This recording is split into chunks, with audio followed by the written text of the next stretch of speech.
troisième et dernier invité, Maître Joël Cadet, analyste politique. Bienvenue. Merci, très cher ex-consoeur. Ah bon, vous avez traversé? J'ai traversé, oui. Depuis longtemps? Non, il y a une semaine. Seulement. Il y a une semaine et demie devant la cour d'appel du Kasaï, présenté par le bâtonnier Isaac, le bâtonnier du Kasaï. Et nous avons été présentés et nous avons été prêtés serment au barreau du Kasaï. Alors, félicitations. Merci, très cher. Alors, avec vous, nous allons parler encore de l'actualité. C'est l'accord de paix signé entre la RDC et le Rwanda. Dans son discours évoquant cet accord, le chef de l'État a dit, je cite, les ressources du pays ne seront jamais bradées ni livrées à des intérêts obscurs. Pensez-vous que ça rassure tous ces politiques qui ont beaucoup critiqué cet accord? Très cher ex-consort, je crois que le problème dans notre pays est que les gens oublient vite. Donc ils ne savent pas pourquoi il y a eu dans ce monde la conférence organisée par Bismarck, la conférence de Berlin, qui a consisté à répartir, à dépiécer l'Afrique. Les gens peut-être ne le savent pas. Cette conférence portait sur la RDC. En fait, c'était une conférence internationale sur la RDC, mais on l'a appelée la conférence de Berlin. Et parce qu'il y avait les anglo-saxons qui se battaient avec le francophone autour du partage des richesses de la RDC. Et voilà pourquoi la RDC a été laissée comme un patrimoine mondial, où chaque peuple aujourd'hui, qu'il s'agisse des Israéliens, qu'il s'agisse des Vietnamiens, Américains, Européens, Chinois, Japonais, tout le monde croit qu'il a des intérêts de droit sur la République démocratique du Congo, plus même que ses habitants. Et c'est là où je salue cette démarche. Vous savez, en 1985, la conférence de Berlin, qui a intéressé les autres nations, 1885, c'est le même processus qu'on est en train de suivre. Et aujourd'hui, quel est ce pays-là qui a mis fin à la Deuxième Guerre mondiale? C'est la République démocratique du Congo. Oui, il a été conseillé au président Roosevelt d'envoyer les experts en République démocratique du Congo, à Chinkolobwe, au Katanga, pour prendre l'uranium qui a permis à ce que l'on bombarde Nagasaki, les deux villes japonaises, et c'est ce qui a mis fin à la guerre. Et aujourd'hui, pour mettre fin à cette guerre qui a commencé, parce que j'ai entendu mon prédécesseur sur ce plateau dire que non, il avait fallu que le dialogue entre Congolais précède le dialogue international entre le Rwanda et la République démocratique du Congo sous les auspices des États-Unis d'Amérique. Moi, je dis c'est le contraire. Le contraire, pourquoi? Parce que cette guerre que nous vivons, elle n'est pas une guerre congolo-congolaise. En 1987, les États-Unis d'Amérique, plus l'Angleterre, soutiennent une rébellion conduite par Yoweri Museveni. Il prend Kampala. Après avoir pris Kampala, avec les réfugiés rwandais qui étaient dans l'armée ougandaise, ça frustre certains Ougandais. Et comme solution, Museveni trouve qu'il faut qu'il arme les Rwandais pour qu'ils reprennent le pouvoir à Kigali. La guerre commence en 1990 et le 6 avril, Kagame et le général Obed tirent sur l'avion du président Habyarimana, qui va mourir avec le président burundais. Il y a eu génocide.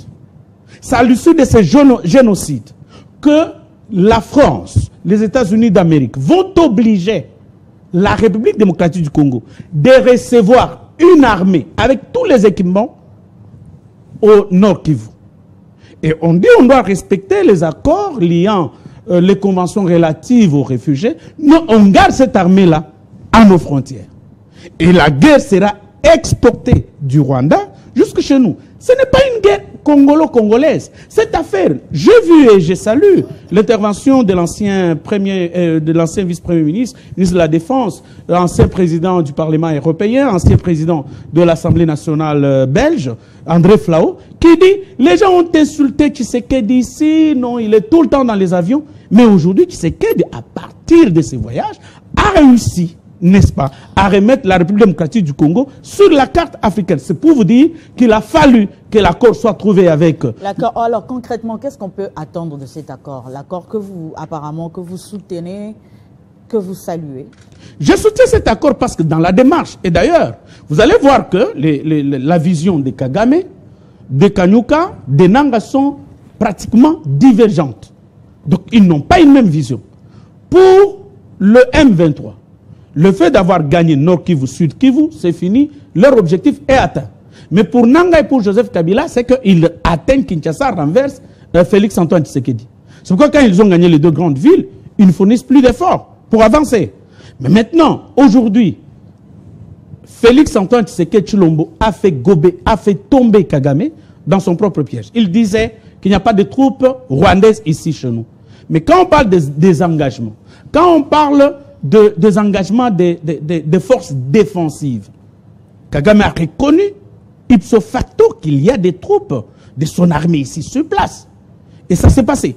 Et deuxième élément que l'on a gagné, imposer la souveraineté de la RDC, tout comme celle du Rwanda.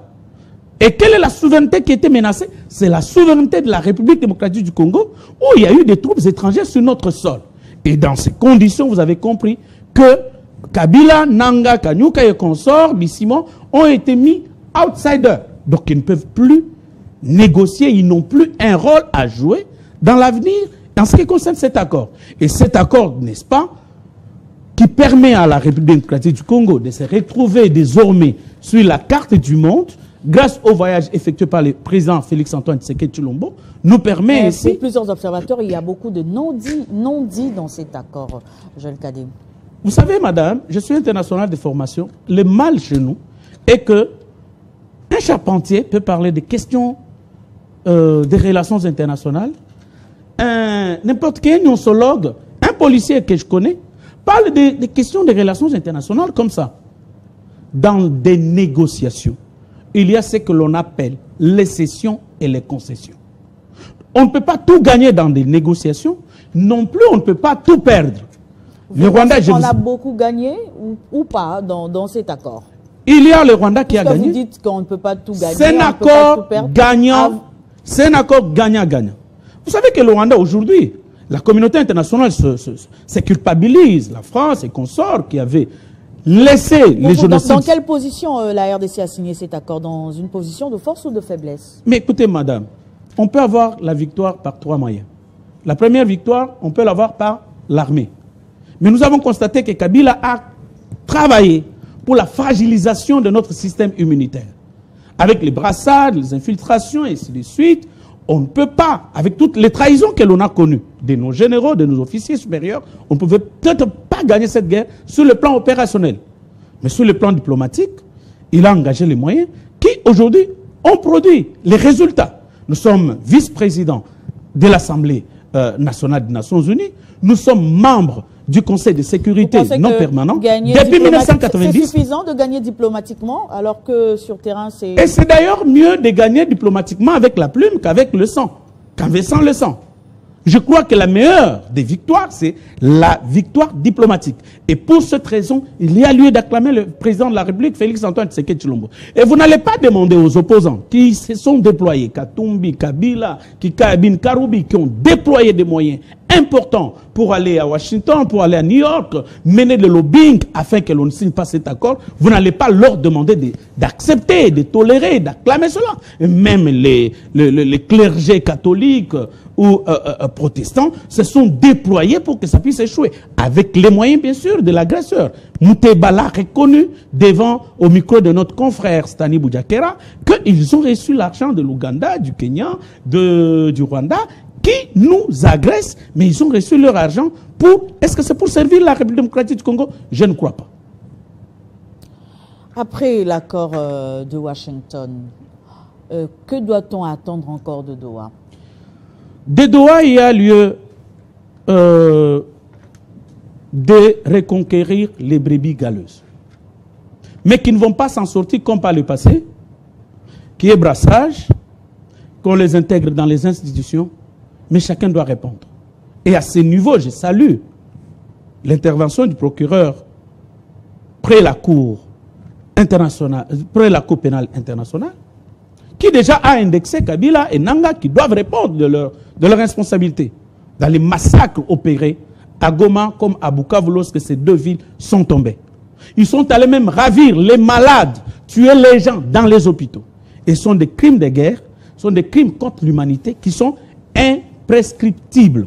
Donc, tôt ou tard, c'est là où je salue l'intervention du président de la République lorsque, intervenant hier, s'adressant à la nation congolaise, a dit les cas d'éléments de mouvements rebelles seront traités cas par cas. Et c'est là où je l'en appelle pour qu'ils puissent faire recours à ceux qui avaient déjà traité la question des réfugiés, la question de plusieurs rébellions de FDLR. Parce qu'aujourd'hui, madame, regardez, Rutshuru, où il y a le FDLR, est sous le contrôle du M23. Qui nous présente ne fût-ce que les FDLR, même 10, même 20. Mais ils contrôlent l'Est de la RDC, mais ils ne peuvent pas nous présenter les FDLR. Les FDLR dont ils ont besoin, c'est notre cassiterie, c'est notre coltan, c'est nos minéraux, c'est notre or qu'ils sont en train d'exploiter. Et donc c'est justement pour vous dire, et je dis et j'insiste ici, peut-être avant de clôturer la réponse à votre présente question, que on dit c'est un accord économique. Non, ce n'est pas un accord, c'est un accord de paix. Dans cet accord-là, vous n'entendez nulle part où on parle. Bon, l'exploitation, vous savez que Virunga, les gorilles, ils dorment au Rwanda, comme chez nous. Nous avons les gaz méthane que nous exploitons ensemble avec le Rwanda et chez nous. Vous avez les minéraux dont d'ailleurs est question. Je venais d'entendre une dame là, une fofolle qui dit que Tshisekedi a vendu à Teki Mabele Nabiso. Mais écoutez, ce sont les minéraux transfrontaliers. Et allez aujourd'hui dans l'Est, j'en venais il y a 1 ou 2 années, vous allez constater que le long de nos frontières, en partant de Kalemi jusqu'au Haut-Ouélé, vous allez constater que de l'autre côté, il y a des raffineries. Et nos minéraux sont exploités artisanalement chez nous, d'ailleurs par les Chinois d'une manière générale, et raffinés de l'autre côté de nos frontières. Mais alors, est-ce que faudra-t-il qu'on maintienne le climat de conflit ou que nous pouvons ensemble, comme l'avait conseillé le président Sarkozy, parce que les gens pensent que les choses se déroulent selon la volonté des Congolais. Je vous ai dit au début, à l'entame de mon intervention, que tout citoyen du monde croit qu'il a les droits en République démocratique du Congo. Tout Indien, tout Vietnamien prie pour arriver ici au Congo. Mais malheureusement, nous avons une classe dirigeante qui ne pense qu'au bout de son nez. Et quand on est au pouvoir, c'est sécuriser sa famille, l'envoyer en Europe, l'envoyer en Inde, l'envoyer partout. C'est taper une deuxième femme, c'est taper de grosses cylindrées, et ça s'arrête là. Mais si nous avons des dirigeants qui peuvent avoir une vision vraiment à long terme, ils comprendront que nous avons besoin de sécuriser notre pays. Et la diplomatie agissante de Félix-Antoine Tshisekedi Tshilombo a réussi et nous a permis aujourd'hui de rentrer sur la carte du monde, que l'on parle de nous et que nous puissions parler de nous partout où la question congolaise est invitée. Joël Cadet, merci d'avoir répondu à notre invitation. Je rappelle que vous êtes analyste politique et vous venez fraîchement de prêter serment comme avocat. Je vous en prie et vous remercie et salue le patron de l'Espace 50 qui a été le premier à être reçu sur votre plateau. Merci à vous de nous avoir suivis. Ne nous quittez pas. Tout à l'heure, vous allez suivre la grande édition du journal avec Gaëtan Koubabouranzi.